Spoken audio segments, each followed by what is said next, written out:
भारत के खजाने को लेकर सबसे बड़ी खबर सामने आ रही। दरअसल भारत का विदेशी मुद्रा भंडार यानी कि फॉरेक्स रिजर्व में जबरदस्त उछाल देखने को मिला। सिर्फ एक हफ्ते में रिजर्व 3.51 अरब डॉलर बढ़कर 694.23 अरब डॉलर तक पहुंच गया। ये खबर क्यों बड़ी है, इसका आम आदमी पर क्या असर होगा और क्या ये भारत की अर्थव्यवस्था की मजबूती का संकेत है, चलिए जानते हैं विस्तार से।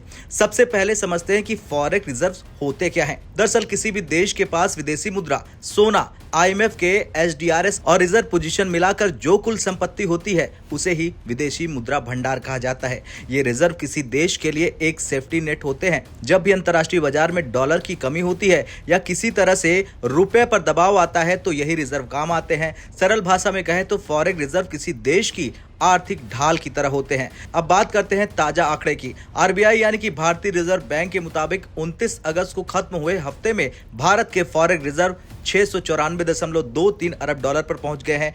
इसमें हफ्ते भर में 3.51 अरब डॉलर की बढ़ोतरी हुई है, जबकि पिछले हफ्ते रिजर्व 4.386 अरब डॉलर से घटकर 690.72 अरब डॉलर पर आ गया था। यानी गिरावट के बाद ये उछाल भारत की आर्थिक सेहत के लिए अच्छी खबर है। फॉरेक्स रिजर्व कई हिस्सों में बटे होते हैं। आइए देखें किसमें कितनी बढ़ोतरी होती है।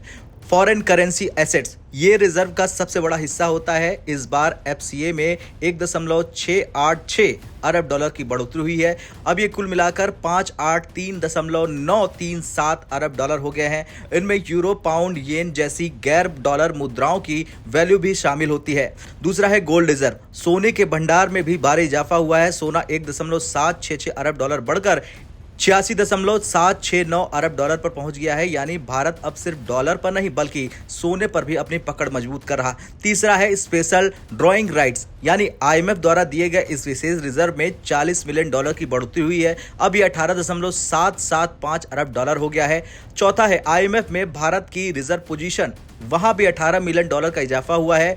अब ये 4.749 अरब डॉलर पर है। यानी सिर्फ डॉलर ही नहीं बल्कि सोना और IMF से जुड़े हिस्से भी मजबूत हुए हैं। अब बड़ा सवाल यह है कि आखिर भारत का फॉरेक्स रिजर्व क्यों बढ़ा है, इसके पीछे के कारण कितने हैं। दरअसल इसके पीछे कई कारण हैं, जैसे भारतीय शेयर और बॉन्ड बाजार में विदेशी निवेश बढ़ना, कच्चे तेल की कीमतों में थोड़ी स्थिरता, RBI का सक्रिय दखल जिसने रुपए को मजबूत बनाए रखा, डॉलर के मुकाबले यूरो, पाउंड जैसी मुद्राओं का थोड़ा मजबूत होना। ये सारे फैक्टर्स मिलकर भारत के विदेशी मुद्रा भंडार को ऊंचा ले गए हैं।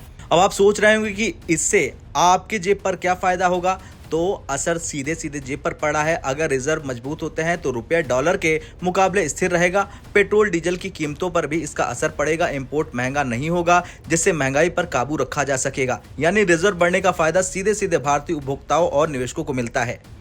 अगर हम दुनिया की बात करें तो भारत अब दुनिया के सबसे बड़े फॉरेक्स रिजर्व वाले देशों में शामिल हो चुका है। चीन, जापान और स्विट्जरलैंड के बाद भारत का नाम आता है। भारत का रिजर्व 700 अरब डॉलर के बेहद करीब पहुंच चुका है। यह दिखा रहा है कि भारत की अर्थव्यवस्था ग्लोबल स्तर पर कितनी मजबूत होती जा रही है।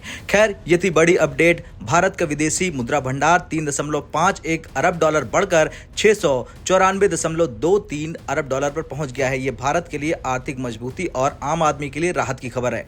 अब आपको क्या लगता है कि आने वाले महीनों में भारत का रिजर्व 700 अरब डॉलर का आंकड़ा पार कर जाएगा? कमेंट कर हाँ या ना में जवाब जरूर दें।